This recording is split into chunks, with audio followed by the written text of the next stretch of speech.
Hi Fire Signs, Aries Leo and Sagittarius. Welcome po sa ating channel at ito yung Timeless Gabay Tarot Love Reading. Please be reminded that this is general reading po, so maaari kayo makarelate o hindi, just take what resonates. Gamitin ang reading na ito bilang gabay lamang.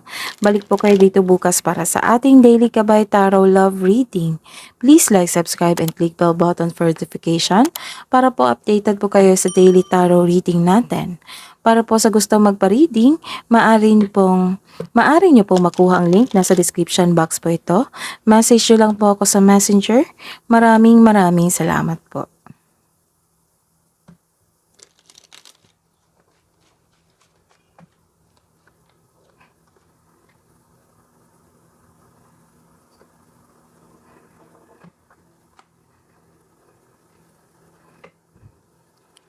Spirits guys, mensahe niyo po para sa mga single na Aries, Leo, and Sagittarius.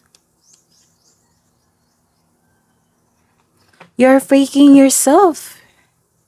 Hindi kayo nasaktan, or hindi kayo totoo sa inyong sarili, or hindi kayo totoo sa inyong kapwa.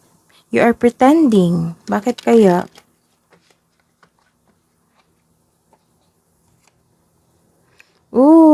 You are pretending kasi nagkaroon ng anxiety dito eh. Baka kailangan nyo ng kausap. You're scared, you're panic. Some of you, hindi maganda ang tulog dito. Nagkaroon na po kayo ng anxiety. So seek help.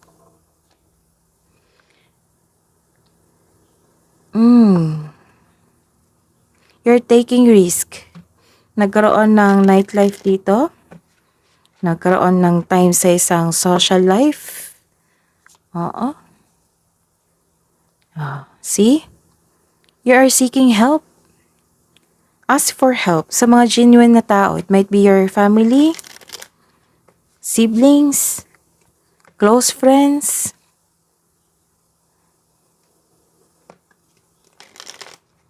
So, heal yourself.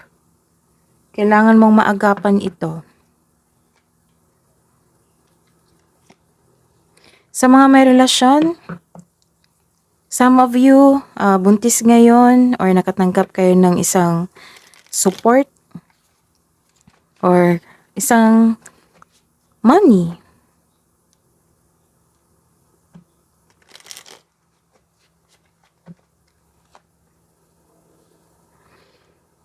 Someone is begging dito. Bakit naman? Nag-negotiate kayo dito, someone is begging.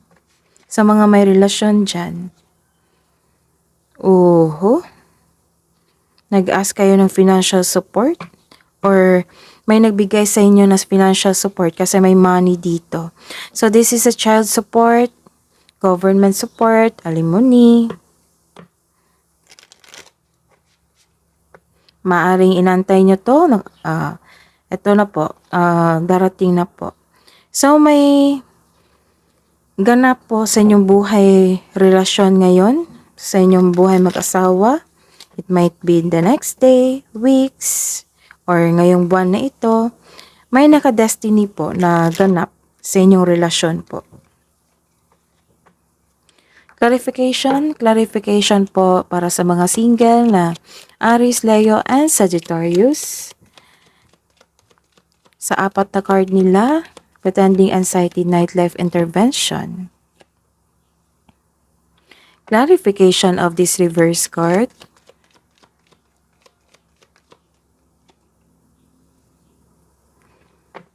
Spirits guides para po sa couple, sa buhay mag-asawa, sa couple natin, magkarelasyon. Para sa apat na card nila, clarification po, entrapment, negotiator, financial support, and projected. Clarification of this reverse card.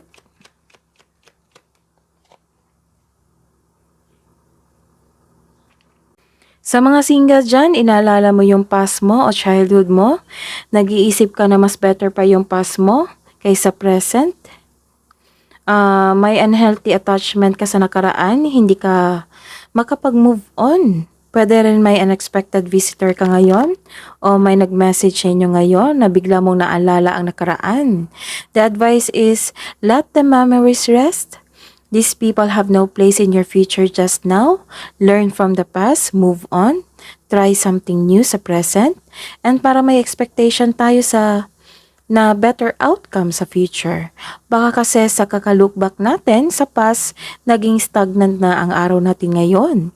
Paano na kaya yung future? So, pag-isipan nyo po ng mabuti. So, this is a reverse card po sa mga single dyan. May taong greedy dito o self-centered. Sino kaya yan? May greedy dito na tao or focus sa isang material wealth. Marahil ito yung ama or father figure o ikaw ito. You are pushing forcefully to see the results. Ingatan din yun yung kaperahan kasi may nakita akong loss of money dito. Kasi nagkaroon ng nightlife dito and you're taking risk. Pwede din itong sugal. So may nakita ko dito naging materialistic or hindi nagkaroon ng pag-alaga sa inyong kaperahan.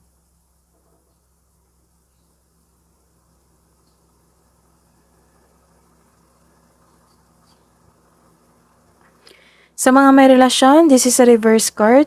Nagkaroon po ng disbalance, unfair treatment, dishonesty. This card warns you na mag-iingat sa taong may mali at masamang paratang sa inyo. Nagkaroon ng disbalance, either sa inyong relasyon or sa inyong sarili. So this card advise you to find your voice and stay strong to your values. Basta panitilihin mo yung maging totoo sa inyo, maging totoo po kayo. Sa kasabihan pa, with the right values, rewards comes. Medyo malungkot po kayo ngayon. Para sa mga may relasyon, isa sa inyo hindi makamove on, naging toxic ang relasyon, nauubusan ka ng pag-asa, siguro may nasabing hindi maganda ang inyong partner sa inyo na nagdulot ng trauma sa inyo. So, kailangan yung mag-usap ng mahinahon, open up yourself na ito yung daing mo. So, give up your worries. Para po sa mga single na Aries, Leo, and Sagittarius, anong iniisip mo? Anong iniisip niya? Hidden truth. I feel you even though we are apart. My life is not as together as it seems. So, meron talagang hindi nakapag-move on dito. So, free yourself. Pag-isipan niyo po ng mabuti. Sa mga may relasyon, I left you before you could leave me. Nako. And I am afraid to contact you.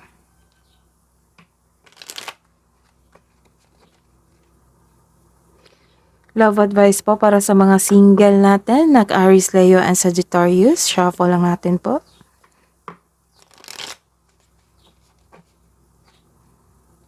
Spirits guys, message nyo po para sa mga single po na Aries, Leo, and Sagittarius. Dream journal. So some of you nag-journal dito kung ano yung panaginip nyo. Baka may makuha kayong mensahe. And you're connected to your, connect to your intuition, connect to your crystals kung meron kayo, connect to your energy, to yourself. Kung wala kayong crystals, connect to your energy, to yourself, to your intuition. Mensahe niyo po para sa couple natin sa buhay mag-asawa sa mga may relasyon na Aries, Leo, and Sagittarius. Attraction. Divine soul counterpart attraction transcends superficiality.